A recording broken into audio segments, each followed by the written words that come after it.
The blizzard of '76 didn't just blow across the Arizona territory, it hunted, like something alive and hungry, searching for the weak to pull down.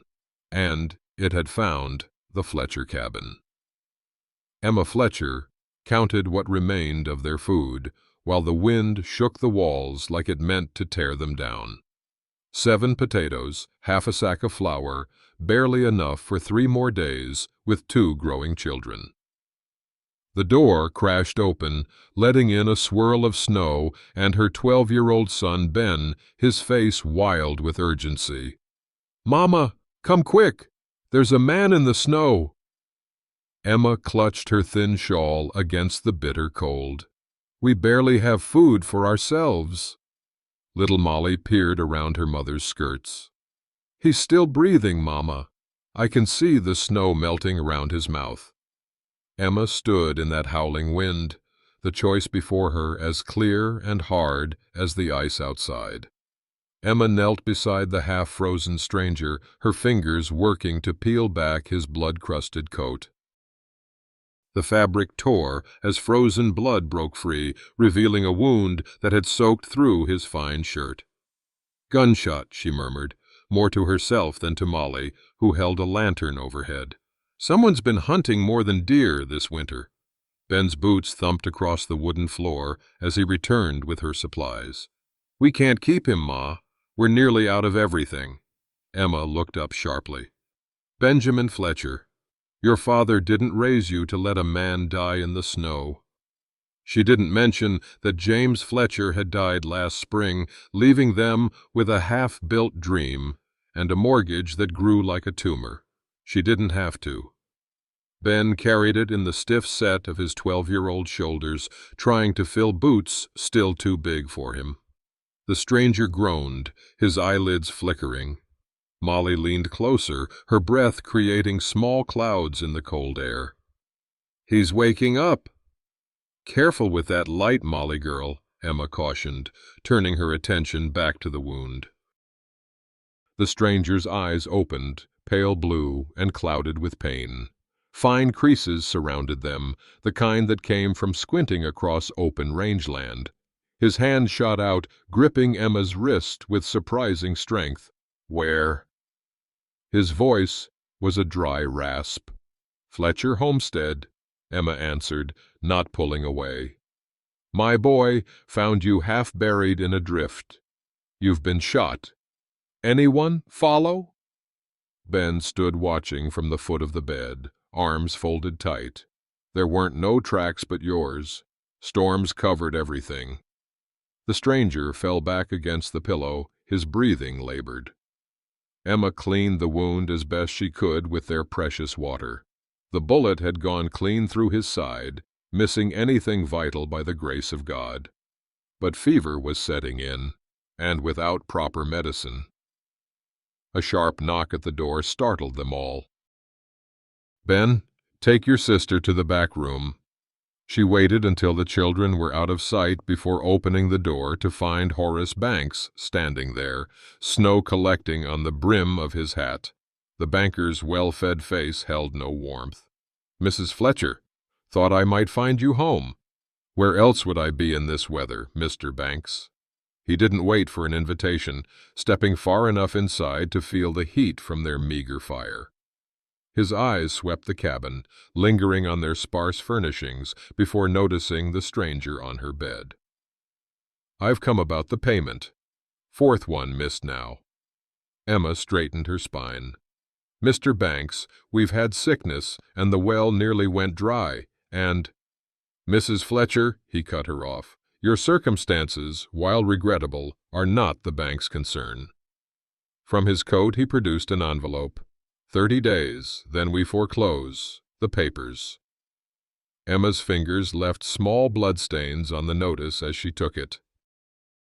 30 days isn't enough time to—" "It's more than generous," Banks said, his eyes drifting back to the figure on the bed. "Company, Mrs. Fletcher, in these difficult times?" Heat rose in Emma's cheeks. "A man half dead in the snow. Would you have me leave him?" Banks sniffed. You're a woman alone. People talk. Then let them talk about something that matters, like how a widow with 2 children gets 30 days to save a home it took 5 years to build. Banks stepped back, adjusting his coat. 30 days, Mrs. Fletcher, not one more. The door closed with a thud that seemed to shake dust from the rafters. Emma stood clutching the notice, shoulders straight, until the banker's horse faded into the storm. Only then did she allow herself to lean against the door, eyes closed. Trouble? She turned to find the stranger watching her, more lucid than before. Nothing that concerns you. Might be able to help. Emma gave a bitter laugh. Unless you're carrying $100 in those fancy boots, mister, I doubt it. He tried to sit up, fell back with a hiss of pain.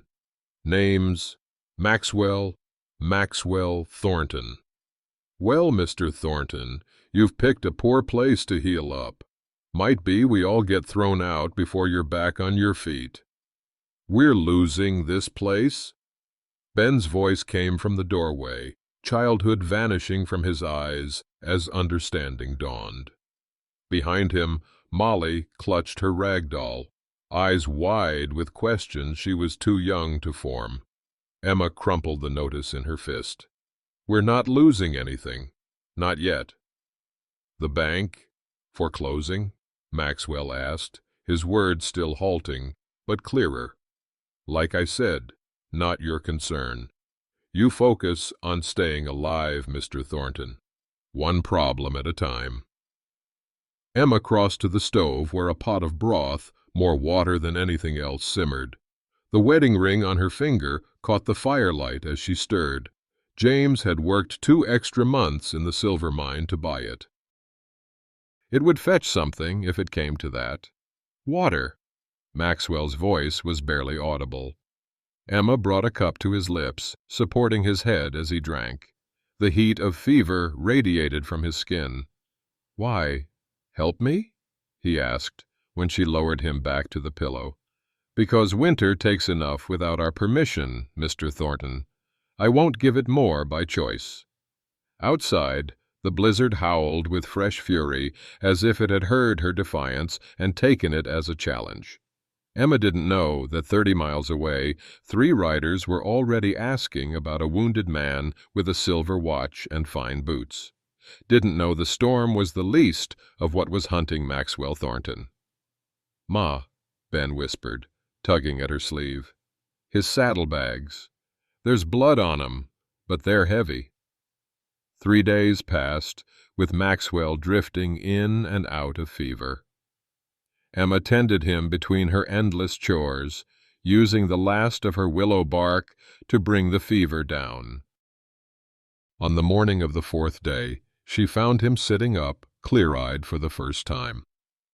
"You're looking more like the living this morning," she said, placing a cup of coffee, mostly chicory, with barely a hint of real bean, on the table beside him. "Thanks to you, Mrs. Fletcher, Emma Fletcher. The boy who found you is Ben. The little one's Molly. I owe you my life, Mrs. Fletcher." Emma shook her head. "You owe me nothing, Mr. Thornton. Just get well enough to move on before—" The door burst open, letting in a blast of cold air. Ben stood there, breath coming in clouds. "Ma, chickens got out. Something spooked 'em. Probably that red fox again. Grabbed the feed bucket. They'll come for corn." Outside, Emma squinted against the morning sun reflecting off snow. The storm had passed, leaving behind a deceptively beautiful world of white. Beauty didn't fill stomachs, though. She counted 7 chickens returning for feed, 2 missing. The crunch of horses approaching through snow made her turn. 3 riders appeared at the edge of her property. Even at a distance, Emma could see they weren't the type who brought good news. Hard men with harder eyes. "Ma." Ben moved closer to her side. "Take Molly inside." Tell Mr. Thornton to keep quiet." The lead rider reined in a few yards away, older, with a neat beard gone mostly gray, and eyes flat as river stones. The two men flanking him were younger, one with the same sharp features, clearly his son. "Morning, ma'am. Awful cold day to be chasing chickens." His voice carried the false warmth of a snake sunning itself on a rock. "Can I help you, gentlemen?" "Name's Victor Stillwell. These are my boys, Edward and Frank. We're looking for a man might have passed through. Tall, light hair, would have been wounded." Emma kept her face neutral. "Lots of men pass through, heading to the mines." "Haven't seen anyone special." The younger Stillwell, Edward, leaned forward in his saddle. Mr. Inside might disagree. Emma's heart stuttered.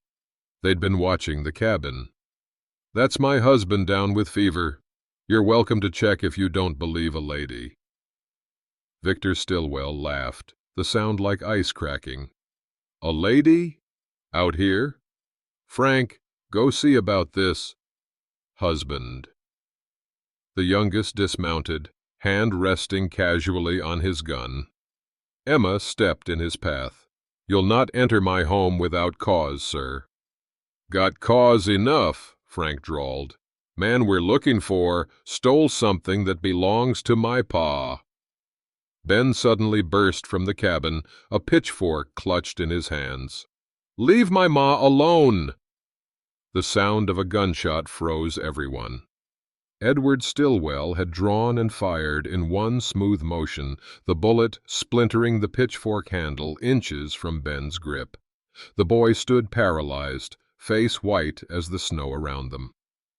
"Spirited family," Victor remarked casually. "Frank, check inside." Emma grabbed Ben, pulling him back as Frank pushed past toward the cabin. She counted heartbeats, 23 of them, before he emerged. "Nobody but a little girl and a sick old-timer, Pa, not our man." "You certain?" "Dark-haired fella, gray in his beard, looks half dead." Emma realized Maxwell must have smeared ash in his light hair and beard. Frank wasn't the observant type. Thank God. "Sorry to trouble you, ma'am." Victor tipped his hat. "If you do see a man fitting our description, wounded, light hair, expensive boots, you send word to town. There's $20 for information." "What did he steal that's worth hunting him in this weather?" Victor's smile never reached his eyes. "Everything, ma'am. He stole everything." Emma watched them ride away, one arm still around Ben's shoulders. The boy was shaking, not from cold. "It's all right now. They're gone. They shot at me, Ma." "No, son. They shot at the pitchfork."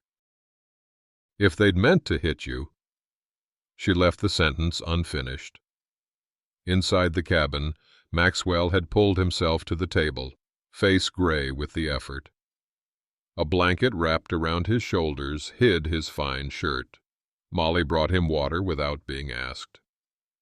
"Those men were looking for you," Emma said flatly. "Yes. You lied to Frank Stillwell. Made yourself look different." "I did."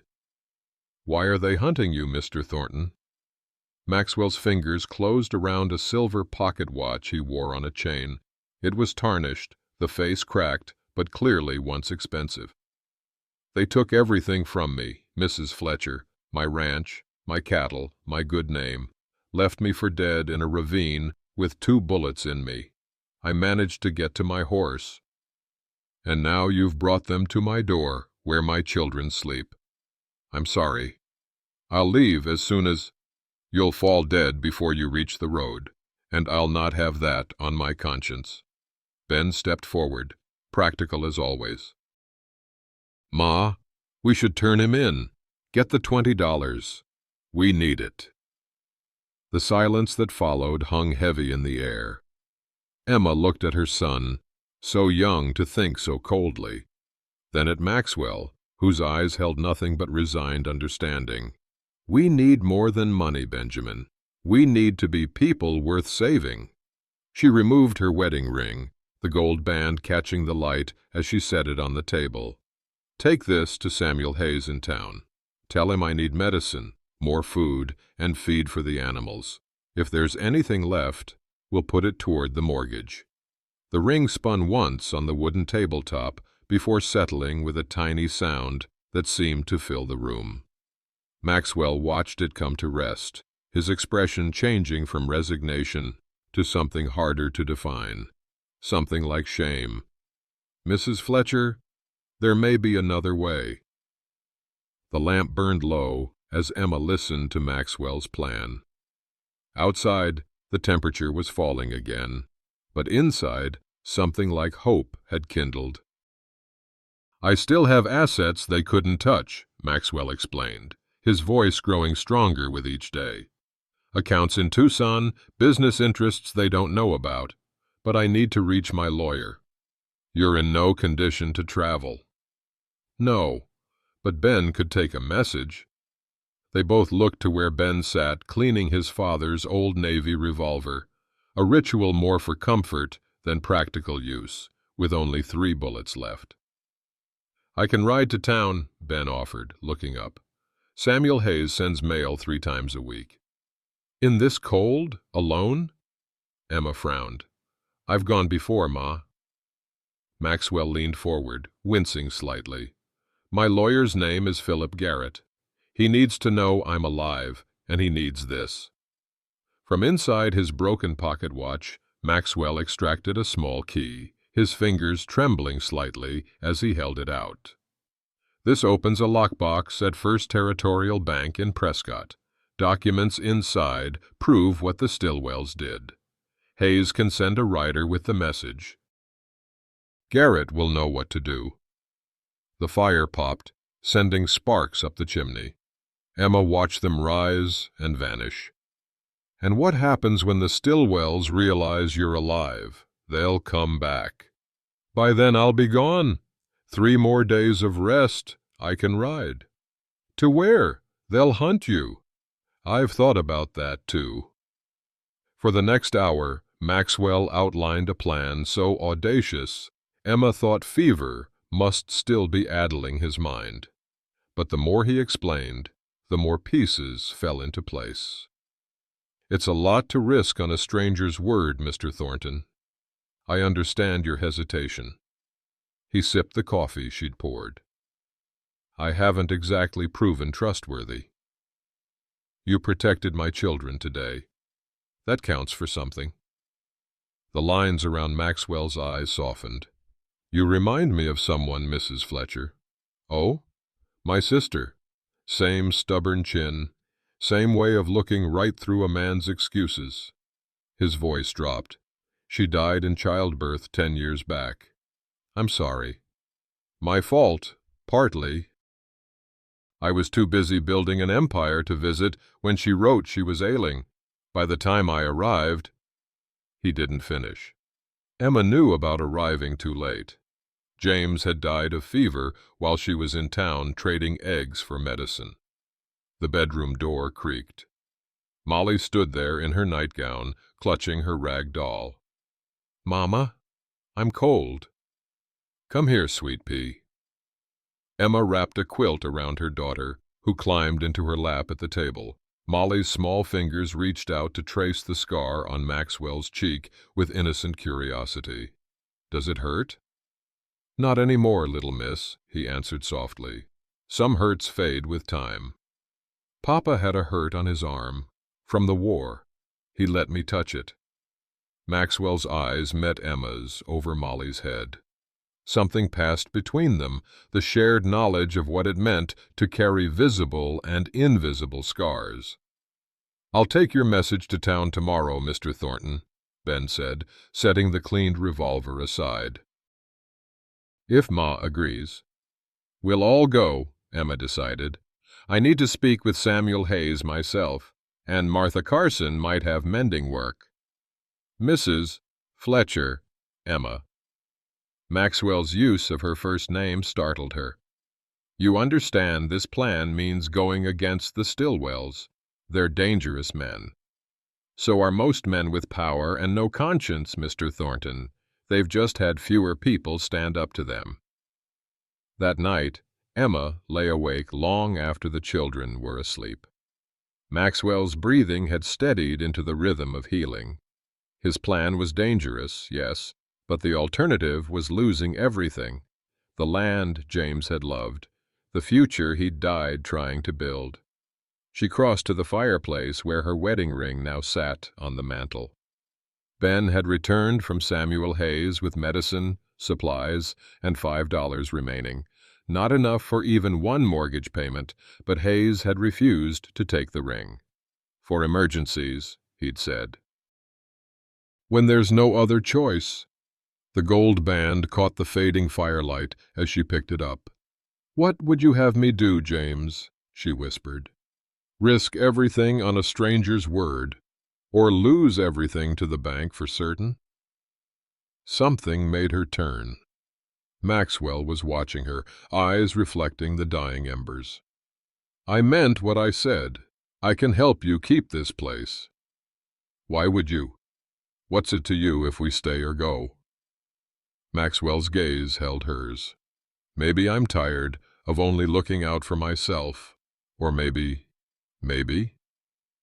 I've spent 48 years taking, and I'd like to give something back before I die. Emma slipped the ring back on her finger.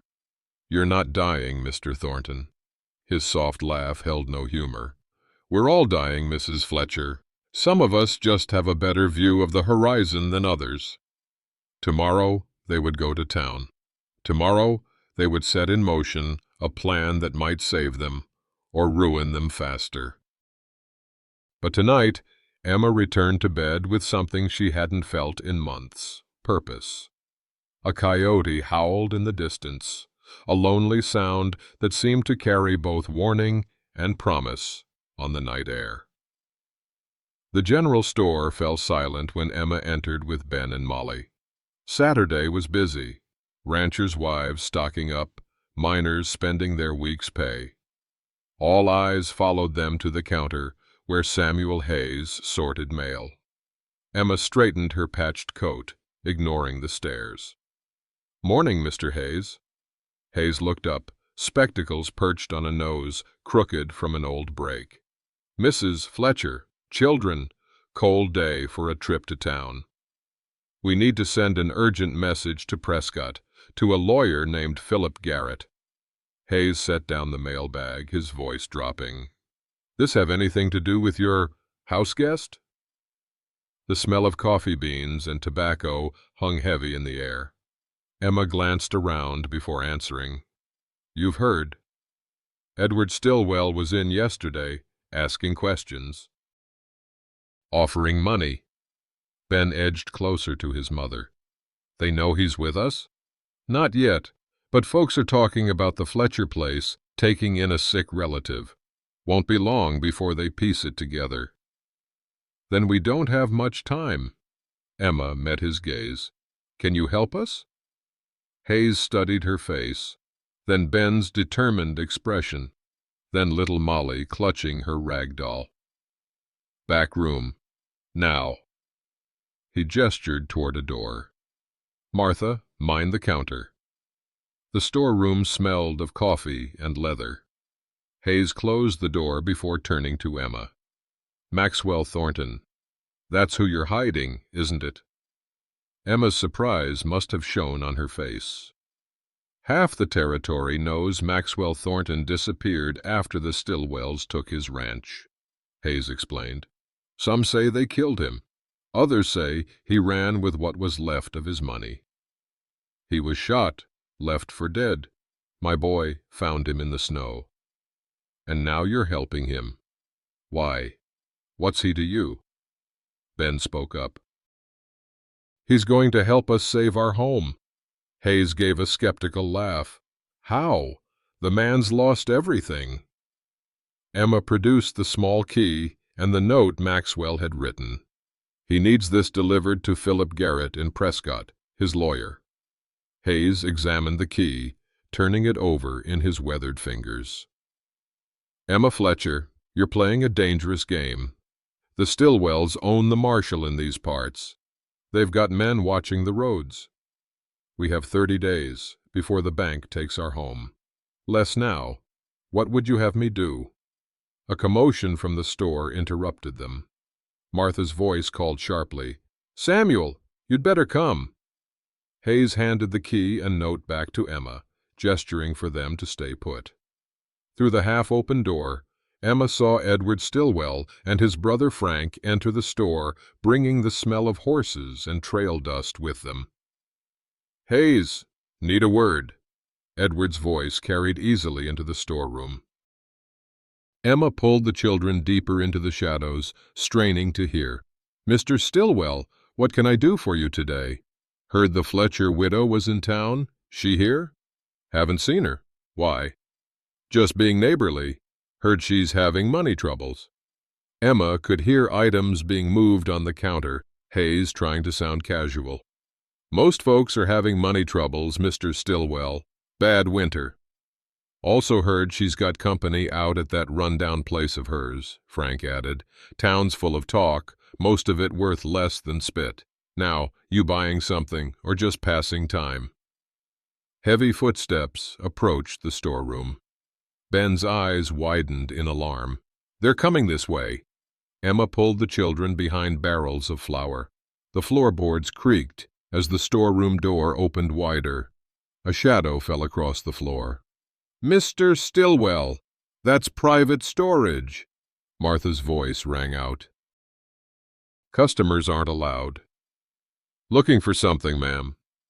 "Well, you won't find it back there. Nothing but coffee beans and dusty ledgers." Martha Carson, barely 5 feet tall, but standing like a woman twice her size, blocked the doorway with surprising boldness. "Step aside." "I will not. Samuel, are you going to allow this?" Hayes's voice hardened. "Mr.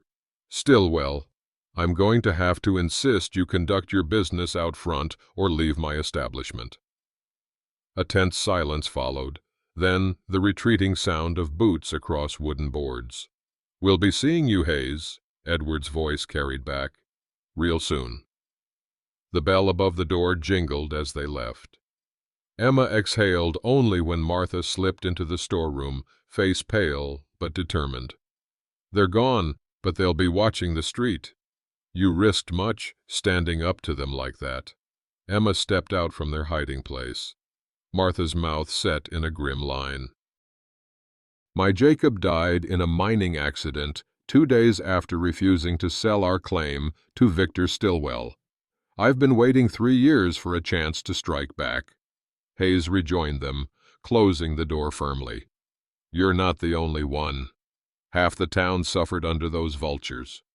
"Then you'll help us?" Emma asked, hope rising. Hayes took the key and note. "I've got a nephew riding to Prescott tonight. Supply wagon leaves after dark. He'll get your message to this lawyer." Martha smoothed her apron. "And I'll help you leave town without being seen. There's a dress delivery I need to make out at the Wilkins place. Their farm borders your north pasture." The town clock chimed noon. They left hidden in Martha's wagon under rolls of fabric.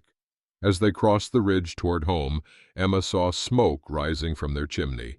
Maxwell was getting stronger. Their plan was in motion. But so was the noose around them, as the Stillwells connected the pieces. 5 days later, the Fletcher homestead had changed. Maxwell grew stronger daily, and with strength came action. The broken fence was mended, woodpile restocked. Even the chicken coop had fresh boards. The sound of an axe striking wood rang clear in the morning air. Maxwell paused, leaning on the handle, his breath creating clouds in the cold. "That's the north fence done," he reported, stamping snow from his boots as he entered the cabin. "Should keep the coyotes out." "You shouldn't push yourself," Emma cautioned, noticing the tight lines around his mouth that spoke of pain concealed. "Been idle too long already." Ben burst through the door, excitement breaking through his usual stoic expression. "Riders coming, 3 of them." Maxwell tensed. "Stillwells?" No, one's wearing a suit. Fancy hat. Emma joined Maxwell at the window. 3 riders approached, a well-dressed man flanked by 2 rougher types who were clearly hired guns. Philip, Maxwell breathed, relief evident in his voice. He came himself. Your lawyer? And oldest friend. Philip Garrett was 50, with the watchful eyes of a man who'd seen courtrooms and gunfights in equal measure. He dismounted carefully, glancing around before approaching the cabin. Maxwell opened the door. About time you showed up, Phil. Maxwell Thornton. The men clasped forearms in greeting. Reports of your death were greatly appreciated by certain parties. For the next hour, they reviewed documents Garrett had secured from the lockbox, evidence of the Stillwell's corruption reaching further than Emma had imagined. Land seizures, forced sales, even 2 suspicious deaths ruled accidents. I've secured the documents from the lockbox, Garrett explained. They prove the Stillwells falsified your signature on the transfer deeds. Combined with witness testimony about the attempt on your life. Witnesses? Your foreman Torres survived. He's been hiding in Tucson. Maxwell's face transformed with genuine joy. Miguel's alive, thank God. The circuit judge arrives next week. We file then, and the Stillwells will face charges. Garrett turned to Emma. One more thing. The bank foreclosure on this property. You know about that? I made inquiries. Victor Stillwell holds a significant stake in Territorial Bank and Trust. This foreclosure follows his pattern: acquire distressed properties bordering the former Thornton Ranch. He wants our land too? Building back what was mine piece by piece, Maxwell confirmed grimly. I've drawn up papers putting a stay on the foreclosure pending investigation into bank improprieties, filed yesterday. Hope soared in Emma's chest, then plummeted as Molly burst through the door. Mama! Men coming! Lots of them! The thunder of approaching horses grew louder. Maxwell moved to the window, face hardening. Stillwells, with hired guns. Garrett cursed under his breath. They must have followed us. My fault. I should have been more careful. Too late for that now. Ben, get your sister to the root cellar. Emma grabbed James's revolver, while Maxwell checked the rifle he'd been cleaning. Garrett and his men drew their own weapons. The children first, Emma insisted, rushing Ben and Molly toward the trapdoor. Before they reached it, the first shot shattered the window. Glass sprayed across the room like deadly rain. Maxwell Thornton! Victor Stillwell's voice boomed from outside. We know you're in there. Come out and face justice. Their version of justice comes from the barrel of a gun, Maxwell muttered. Garrett's men returned fire, forcing the Stillwells back temporarily. 8, maybe 10 men out there. We're outgunned, Garrett assessed grimly. The root cellar connects to a tunnel, Emma explained. James dug it when Apache raids were still common. It comes out in the ravine behind the woodshed. Get the children out, Maxwell urged. Take the documents, Philip. What about you? I'll buy you time. This is my fight. Emma's voice hardened. No, this became my fight when they put my children in danger. A flaming arrow whistled through the broken window, striking a curtain. Ben grabbed a blanket, smothering the flames. But outside, more fire arrows arced toward the cabin. One struck the roof with a dull thud.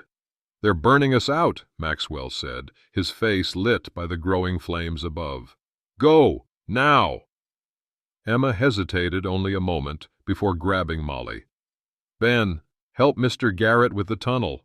Mr. Thornton, you're coming too. Emma, I didn't drag you from a snowdrift to watch you die here.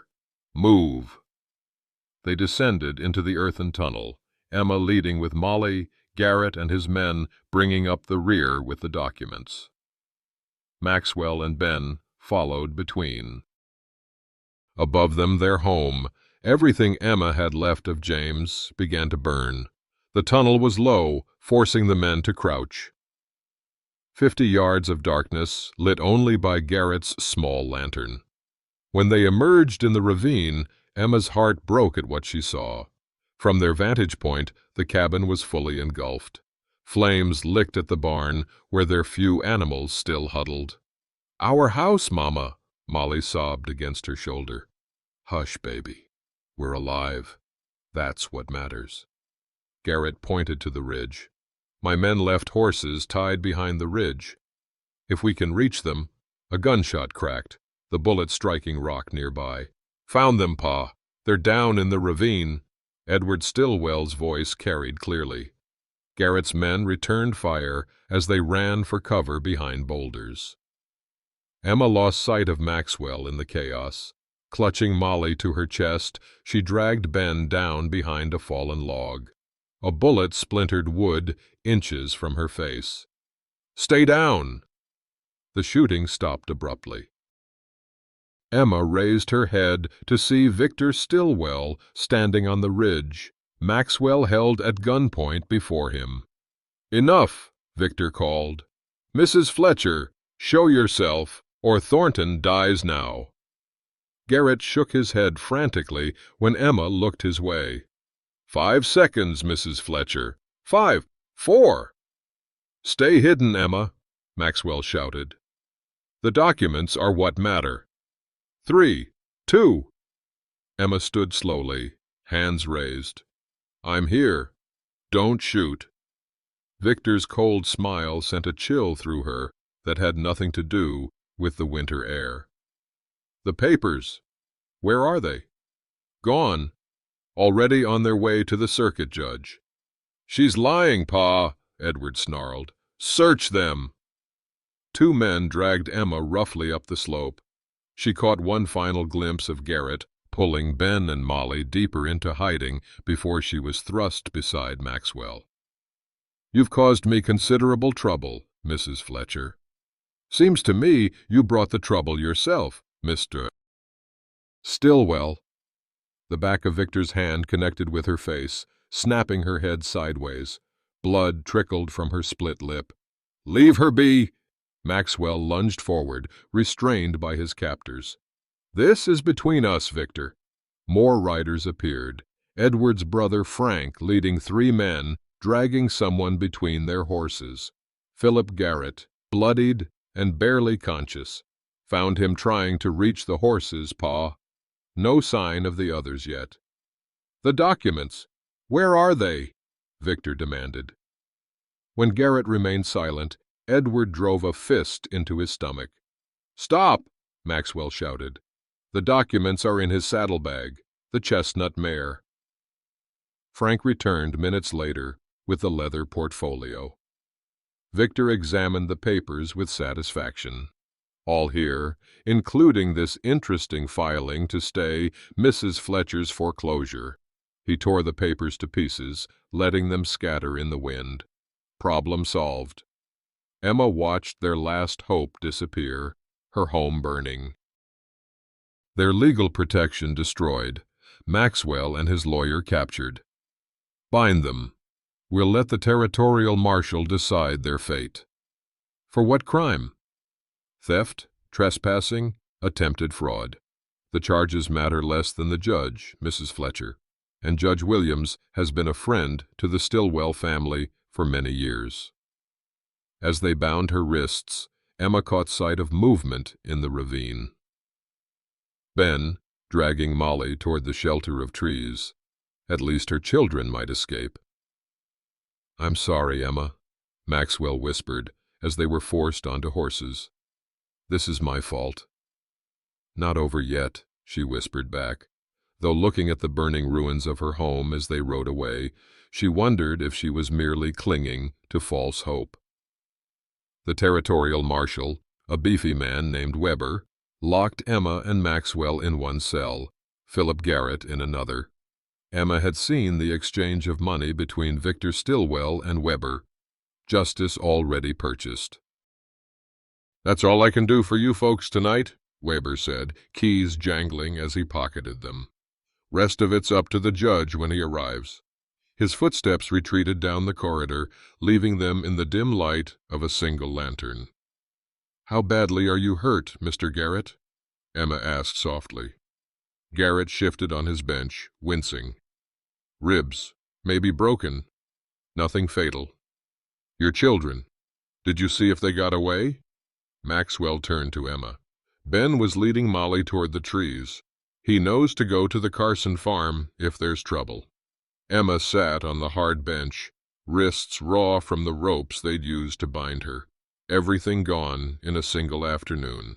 Her home, her husband's grave nearby, every possession except the clothes on her back, and her wedding ring still on her finger.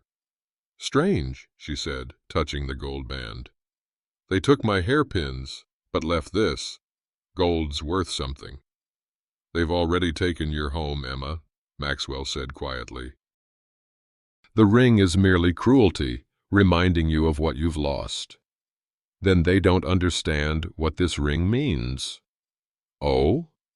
"James gave it to me as a promise, not of wealth or comfort, of perseverance, of building something that would last." In the other cell, Garrett had fallen into fitful sleep, his breathing shallow. "What will they do to us?" she asked, voice barely above a whisper. "Victor will press charges. His pet judge will convict us. I'll hang for theft. He'll claim I stole cattle before disappearing. You'll likely get prison." "And my children?" The question caught in her throat. "I don't know, Emma." Maxwell's honesty was more comforting than false assurances would have been. A sob escaped her, quickly stifled. Maxwell reached through the bars separating them, taking her hand. "I should never have involved you in this. Should have ridden on when I had the strength, even if it killed me. Then you'd be dead, and we'd still lose everything. At least this way we tried." They fell silent as footsteps approached. But instead of the marshal, Samuel Hayes appeared, moving cautiously in the dim corridor. "Mrs. Fletcher, you awake?" His whisper barely carried. "Mr. Hayes? What are you doing here?" "Marshal Weber steps out for whiskey every evening at 8. Clockwork. Left the new deputy on watch, who happens to be my sister's boy." The cell door opened with a quiet scrape. Hayes helped Garrett to his feet, while Emma and Maxwell slipped out. "My children?" The question burst from Emma's lips. "Safe at Martha Carson's. Half the town's there." "Half the town?" Maxwell's eyebrows rose.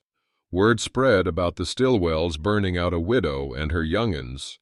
Seems they finally crossed a line folks won't ignore." They followed Hayes through the back door, where a wagon waited, Martha Carson at the reins. "Hurry!" she hissed. "Weber could return any minute." As they pulled away from town, Emma saw lights in windows, lanterns placed to mark friendly homes. She hadn't realized how many allies they had. "Marshall sent telegrams about your arrest," Hayes explained as the wagon wheels crunched over frozen ruts. "But he doesn't know Ben saved these." He produced folded papers from inside his coat. In the moonlight, Emma recognized copies of the documents Victor had destroyed. "How?" Maxwell asked, astonishment clear in his voice. "Smart boy, that Ben. Made 2 sets before you went to the house. Kept the copies in his shirt." "He never said." Emma's voice trailed off. "Wanted to surprise you. Said his pa always taught him to have a backup plan." Tears filled her eyes. James would be so proud. The wagon wound through back roads toward the Carson farm at the edge of town. As they rounded the final bend, Emma gasped. At least 30 people had gathered, miners, ranchers, townspeople, all armed. "The Stillwells may own the marshal and the judge," Martha said, reins gripped tight in her work-worn hands. "But they don't own all of us, not anymore." As the wagon stopped, Two small figures burst from the farmhouse door. "Mama!" Emma clutched her children, tears flowing freely now. Ben looked up at her with James's determined eyes. "I kept the papers safe, Ma, like Pa would have. You did good, son. So good." "Stillwells will come looking by morning," Hayes warned. "Circuit Judge won't arrive for 3 more days. Then we stand together till then." The speaker was Elias Wilkins, who owned the largest farm outside town. His weathered face showed decades under the Arizona sun. "My boy died in a mining accident after refusing to sell to the Stillwells. 6 others here lost kin the same way. Time we stopped looking away." Murmurs of agreement rippled through the gathering. Emma looked from face to face, people who had suffered silently, now finding courage together. "If we can get these documents to Judge Carlton when he arrives on Tuesday," Garrett said, leaning heavily on Hayes, "we have a chance. He's not in Stillwell's pocket." That night, surrounded by unexpected allies, Emma's despair transformed into resolve. They had lost much, perhaps everything material, but found something rare: a community willing to stand against tyranny. As plans formed around them, Maxwell watched Emma, her strength, her dignity, despite losing everything. Something shifted in his expression, a decision forming behind those pale blue eyes. "Emma, there's something else I need to tell you, something I should have said from the beginning." Dawn painted the mountains gold as the stage raced toward Prescott. Emma, dressed as a farmer's wife, sat beside Maxwell, now bearded and wearing rougher clothes than he'd ever owned. Across from them, Garrett nursed his ribs, disguised as a traveling preacher. "We should reach Prescott by noon if we maintain this pace," Maxwell observed, his voice steady despite the pallor of his face. "Then the afternoon train to Tucson," Emma added. She hadn't slept. Maxwell's revelation the previous night had changed everything. "I'm dying, Emma," he had told her after the others had dispersed. "Not the wound, my lungs, consumption. Doctor in Denver gave me 6 months. That was 4 months ago." When he'd pulled his handkerchief away, she had seen the telltale blood spots. Understanding had washed over her. His labored breathing some mornings, the weight loss she'd attributed to his injuries. Now, as the stagecoach wheels rumbled beneath them and the horses' hooves pounded the hard-packed road, that same handkerchief appeared again. Maxwell's cough racked his body. "You should rest," Garrett advised. "Save your strength." "For what?" Bitterness edged Maxwell's voice. "The hanging victor has planned." "Or the consumption racing me to the grave." Emma placed her hand over his, the simple gesture silencing his dark thoughts. "For justice." "That's what you said." "Yes," he agreed softly. "For justice." The horses suddenly whinnied in distress, the driver shouting warnings. The stagecoach lurched to a halt, nearly throwing them from their seats. "Roadblock ahead! Hold tight!" Emma peered out the window. 4 mounted men blocked the road, guns drawn, bandanas covering their faces. "Stillwell's men," Garrett muttered. The driver raised his hands as guns aimed his way. One rider approached the stage door. "Everyone out! Now!" Emma emerged first, keeping her eyes downcast, playing the frightened farmer's wife. Maxwell followed, hunched to disguise his height, then Garrett, clutching a Bible to maintain his preacher disguise. "Wallets and valuables in the hat," the masked rider demanded. "Lady, your jewelry, too." "Please, sir," Emma pleaded, twisting her wedding band. "Just my wedding band. It's not worth much, but—" "Wait!" A second rider pushed his horse closer, studying Emma's face. "That woman. I know her.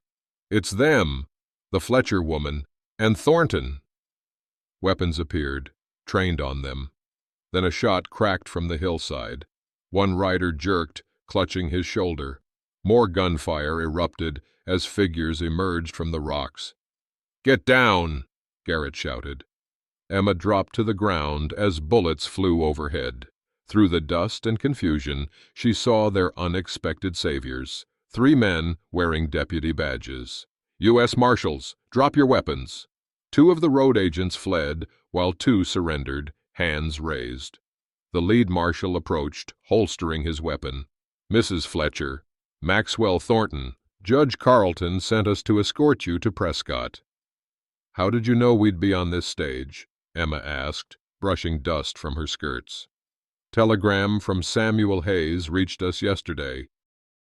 Said Stillwell's men would likely try to stop you." "You're doing?" Maxwell asked Garrett. "Had to ensure those documents reached the judge somehow," the lawyer replied, with a weak smile. More horses approached, these in territorial marshal uniforms, led by a distinguished older man with a silver mustache. "Mrs. Fletcher, Mr. Thornton." He dismounted with the ease of a man half his age. "I'm Judge William Carleton. I've heard quite a story about you two." "You're supposed to be in Tucson," Maxwell said, surprise evident. "Changed my circuit when Marshal Davies here brought me disturbing news about Victor Stillwell's activities. Now I believe you have documentation I should see." As the judge reviewed the documents, Emma noticed Maxwell swaying slightly. The confrontation had drained what little strength he had. "Hold on," she whispered. "Just a little longer." By late afternoon, their enlarged party approached Mineral Springs. Word of their coming had somehow spread. Townspeople lined the main street, watching in tense silence as Judge Carleton and his marshals rode in with Emma, Maxwell, and Garrett. Outside the town's small courthouse, the Stillwells waited. Victor's face darkened with rage, seeing Maxwell alive and flanked by federal marshals. "What is the meaning of this?" he demanded. "Victor Stillwell," Judge Carleton announced, voice carrying down the street. "I have a warrant for your arrest on charges of fraud, attempted murder, and witness intimidation." "This is absurd. These people are the criminals. They escaped lawful custody." "The documents suggest otherwise, Mr. Stillwell." Edward Stillwell stepped forward, hand drifting toward his gun. "You have no authority here. Our marshal is currently in custody for accepting bribes and falsifying reports," Marshal Davies finished for him. The crowd's murmuring grew louder. Emma spotted Ben and Molly with the Wilkins family at the edge of the gathering. "These people are trying to steal what I've built," Victor shouted to the crowd. "What I've created for this territory." "What you've stolen, Victor," Maxwell countered, stepping forward. His voice, though weakened, carried clearly. "From me, from dozens of others." He addressed the crowd directly. "Many of you knew me before I disappeared. You knew the ranch I built from nothing. Victor Stillwell didn't just take my land. He's taken farms, businesses, and lives from people throughout this territory, people too frightened to speak until now." A coughing fit overtook him. When he straightened, blood stained his handkerchief, but his voice remained strong. "I may not live to see justice fully done, but I'll die knowing I stood against tyranny rather than bowing to it." "Touching speech from a dying man," Edward sneered. "He's not alone anymore," Elias Wilkins called, stepping forward with his rifle cradled in his arms. "My son died in one of your accidents, Stillwell." "I've been silent too long." One by one, others stepped forward. Martha Carson, Samuel Hayes, families who had suffered in silence. Seeing his control slipping, Victor drew a hidden derringer and lunged for Emma. "Call them off or she dies." Emma felt cold metal against her temple, but fear had burned away. "Is this how an empire builder acts, Mr. Stillwell?" she asked calmly. "Hiding behind a woman's skirts? Shut up! These people aren't afraid anymore. Kill me, and you'll never leave this street alive." Victor's hand trembled. Emma met Maxwell's eyes across the dusty street, saw the decision form in them a moment before he acted. "Let her go, Victor!" Maxwell lunged forward despite marshals trying to restrain him. "It's me you want." The distraction was enough. Emma drove her elbow hard into Victor's stomach.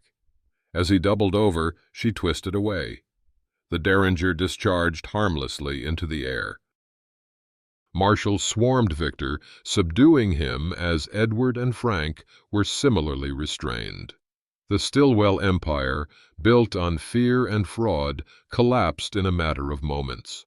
This court finds Victor Stillwell and his sons guilty of all charges. Judge Carleton's gavel struck with a finality that seemed to echo through the packed meeting hall. For the crimes of fraud, attempted murder, and intimidation, I sentence Victor Stillwell to 20 years hard labor. Edward and Frank Stillwell to 15 years each. Murmurs of approval rippled through the crowd.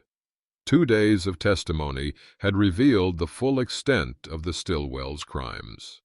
Dozens had come forward once fear was lifted. Furthermore, all properties illegally acquired through fraud or coercion will be returned to their rightful owners or their heirs.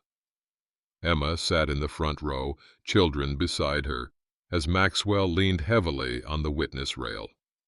The trial had drained his remaining strength, but determination kept him upright. "Mr. Thornton, regarding your ranch and holdings—" "If it please the court, Your Honor," Maxwell interrupted, "I have a statement on that matter." He unfolded a paper Philip Garrett had prepared at his instruction the previous evening. "The Thornton Ranch and all its assets I hereby transfer to Emma Fletcher and her children. The documents are legally executed and notarized."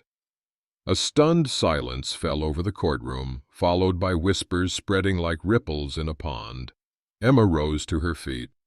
"Maxwell, no, it's your legacy. A man with 6 weeks to live has little use for legacy, Emma." His smile was gentle but firm. "But a woman with 2 children and the courage to stand against injustice, she can build something that lasts." "I can't accept—" "It's already done.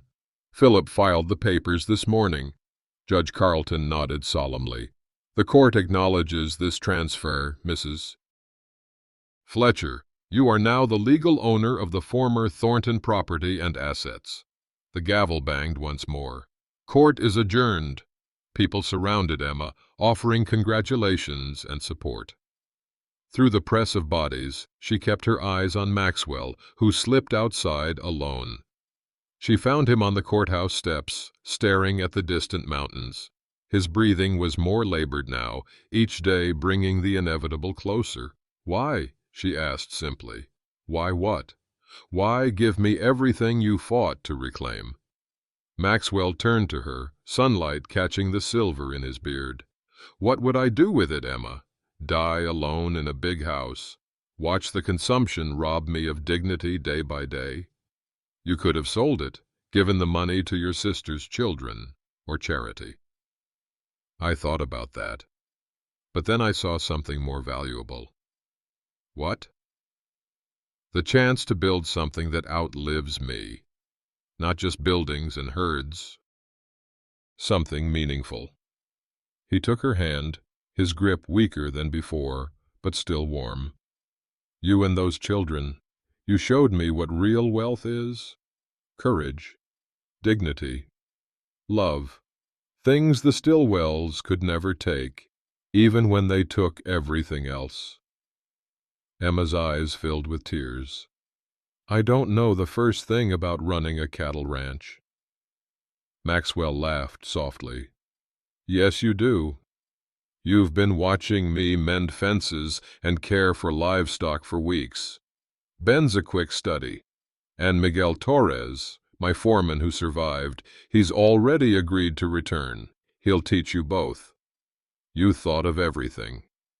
I've had little else to do but plan while coughing my lungs out at night." Philip Garrett joined them, carrying documents and a small box. "It's all settled. The Thornton Ranch, now the Fletcher Ranch, and all accounts are legally transferred. The Stillwells' assets will be liquidated to pay restitution to their other victims. And the other matter we discussed? Garrett nodded. Done as you asked. Maxwell opened the box Garrett handed him, revealing a small silver locket. It was my sister's. Inside is a picture of her as a young woman. I want Molly to have it. He pressed the box into Emma's hand. And this is for you. He handed her a letter sealed with wax. For when I'm gone, not before. Maxwell, I've made arrangements to stay at Hayes's boarding room. The doctor says it won't be long now. You'll come to the ranch, Emma insisted. We have room, more than enough. A ghost of his old smile appeared. Emma Fletcher, are you inviting a strange man to live with you? What would people say? They'd say I was repaying a debt, she answered, smiling through tears, and that some rules matter less than kindness. Ben and Molly ran up the steps, excitement bubbling over. Ma, Mr. Wilkins says we can go home tomorrow. Our real home, the big ranch. Ben's excitement faltered as he noticed the adults' serious expressions. Mr. Thornton, you're coming too, right?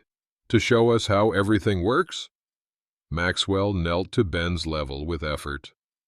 For a little while, son. Long enough to show you the important things. Like how to fix fences? Molly asked. And how to tell a good cow from a stubborn one. How to read the weather in the clouds. How to be the man of the house when I'm gone. Something in Maxwell's tone made Ben straighten, understanding passing between them. I'll learn quick, I promise. I know you will. As they walked back toward the temporary lodgings Martha had arranged, Emma felt the weight of the letter in her pocket. The future stretched before her, uncertain but full of possibility. A second chance built on both loss and unexpected grace. Maxwell stumbled slightly, his cough worsening. Emma caught his arm, supporting him with a strength that surprised them both. One step at a time, she said softly. That's how we'll manage it. Yes, Maxwell agreed, his smile tired but genuine. One step at a time. Spring came to the Fletcher Ranch with new calves, green grass, and rebirth. The main house stood proud against the blue sky, freshly painted white with green trim. In the shade of the porch, Maxwell Thornton sat in a rocking chair, watching Ben mend a bridle. Smaller stitches, son. They'll hold longer. Like this? Perfect. Maxwell's voice had weakened to a whisper. The consumption had accelerated, leaving him gaunt and pale, but his eyes remained sharp. Emma appeared in the doorway, wiping flour from her hands.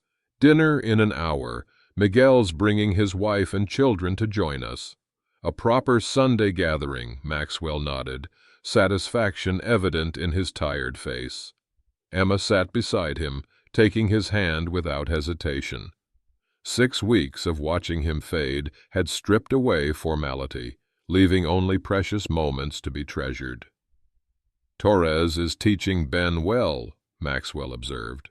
He says Ben has a natural way with the cattle. James would be proud. He should be proud of you too, Emma. You've learned ranching faster than anyone I've seen. Necessity is a harsh but effective teacher, she replied, watching a hawk circle lazily overhead. Molly skipped onto the porch, her dark braids bouncing. Mr. Max, look what I made. She proudly displayed a crude drawing of their new home with 4 stick figures in front, Maxwell included. He took the paper with trembling hands. It's beautiful, Molly girl. The child studied him with the direct gaze of the very young. Are you going to heaven soon, Mr. Max? Molly, Emma began, but Maxwell squeezed her hand. Why do you ask that? He asked gently. I heard Mama crying last night, and you're getting skinnier and skinnier. The simple observation hung in the air. Emma started to intervene, but Maxwell stopped her. "Yes, Molly. I expect I'll be going to heaven soon. Will you see my papa there?" "I expect so," Maxwell answered softly. "Would you like me to give him a message? Tell him we're okay now, and that Ben is being real brave, and Mama doesn't cry as much anymore." Emma's breath caught in her throat. "I'll tell him, little one. I promise." That night, after the Torres family departed and the children were asleep, Emma and Maxwell sat by the fire. His breathing had worsened, each inhale a struggle. "It'll be soon, Emma." "Don't say that. We both know it's true. Doctor gave me 3 days at most when he was here yesterday." Emma nodded, unable to deny the reality before her. Maxwell's hands, once strong enough to mend fences and lift hay bales, now trembled just holding a cup. "I want to be buried on the North Ridge, where you can see both sunrise and sunset." "Don't talk about—" "We must talk about it. There's precious little time." The fire popped, sending sparks up the chimney. "I want you to read the letter now. You said after. I want to see your face when you read it." Emma withdrew the sealed letter from the Bible where she'd kept it. The paper crackled as she broke the wax seal. "This is the combination to your safe in Tucson. Instructions for accounts I didn't know existed. Insurance policies, investments, things the Stillwells couldn't touch because they didn't know about them. It's a fortune. It's security, for you, for the children, for the ranch." She continued reading, breath catching at the final paragraphs.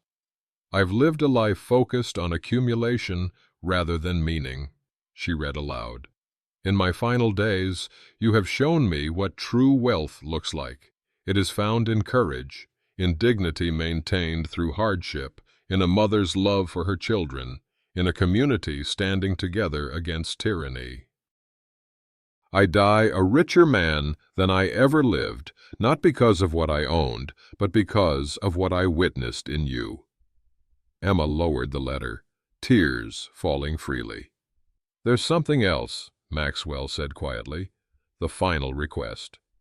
She read the last lines silently, her hand rising to cover her mouth.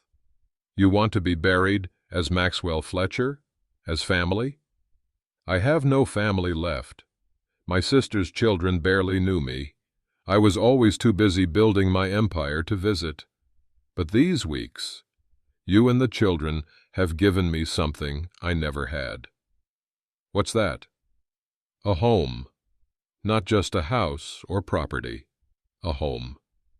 His wheezing breath punctuated the crackling fire. "Will you grant an old man's last wish?" Emma took his frail hand between both of hers, feeling the pulse flutter weakly beneath his skin. "We would be honored, Maxwell Fletcher." 3 days later, the small gathering stood around the fresh grave as Reverend Johnson concluded the service. Ben stood tall beside his mother, one arm around Molly. The ranch hands, led by Miguel Torres, removed their hats in respect. Maxwell Fletcher found his true wealth not in lands or cattle, but in the hearts of those who stand here today. Go in peace. As the mourners drifted back toward the ranch house, Emma remained by the grave. The hand-carved wooden marker would be replaced with stone, but its simple words captured the truth. Maxwell Fletcher found family, built legacy, 1828 to 1877. "Ma, everyone's heading back for the meal. I'll be along shortly. You going to be all right?" Emma smiled gently at her son. "Yes, Ben, we're going to be all right." When Ben had gone, Emma knelt beside the fresh earth. She placed Maxwell's silver pocket watch, now repaired and running again, at the base of the marker. "Time wasn't kind to you, Maxwell, but you used what you had well." She placed her hand on the grave soil, You asked in your letter that we remember you not with sadness but purpose. I promise you this: what you've given us won't be wasted. This land will flourish. Those children will grow strong and good. And your name, our name now, will stand for something worthy. Rising, Emma looked out over the rolling grasslands that now belonged to her family. Cattle dotted the green slopes. In the distance, the ranch house stood solid against the blue sky, smoke curling from the chimney. "Ma, the Torres children are asking for that story again, the one about the snow." Ben's voice carried on the spring breeze. "Coming, Ben." She took one last look at the grave, adjusting her wedding ring, now joined by the simple silver band Maxwell had left her. Two promises merged into one: to honor the past while building the future. Thank you for the second chance, Maxwell. As she walked back toward the house, toward life continuing, spring sunlight caught on something near the grave marker. The pocket watch gleamed silver against the dark earth, its hands moving steadily forward, counting time for those who still had it to spend. Folks around these parts still talk about the Fletcher Ranch and how it came to be. Some focus on the dramatic parts, the shootouts, the burning homestead, the courthouse confrontation. But those who understand the deeper truth know it wasn't bullets or legal documents that built something lasting. It was recognition of what truly matters. Maxwell Thornton spent most of his life believing wealth came from what a man owned. Emma Fletcher knew it came from what a woman stood for. When those two truths collided in a snowstorm in 1876, something remarkable happened. A second chance for both. The Fletcher Ranch prospered for generations. Ben grew into the man his father would have been proud of. Molly became a teacher, starting the first proper school in Mineral Springs. And Emma, she became a legend in her own quiet way. The widow who stood against the Stillwells when others cowered and built an empire based on fairness rather than fear. There's a saying carved above the fireplace in the Fletcher Ranch house to this day: true wealth is measured by what remains when all else is lost. Emma had it placed there the summer after Maxwell died. A reminder that even when winter takes everything, home, possessions, loved ones, it cannot take dignity, courage, or the capacity to begin again. So next time life strips you down to nothing but your character, remember the poor widow and her kids who saved the dying rich cowboy, and how in saving him they saved themselves. Remember that empires built on fear eventually crumble, while those built on fairness stand the test of time. The most valuable inheritance, after all, isn't what's written in a will. It's what's written in a life.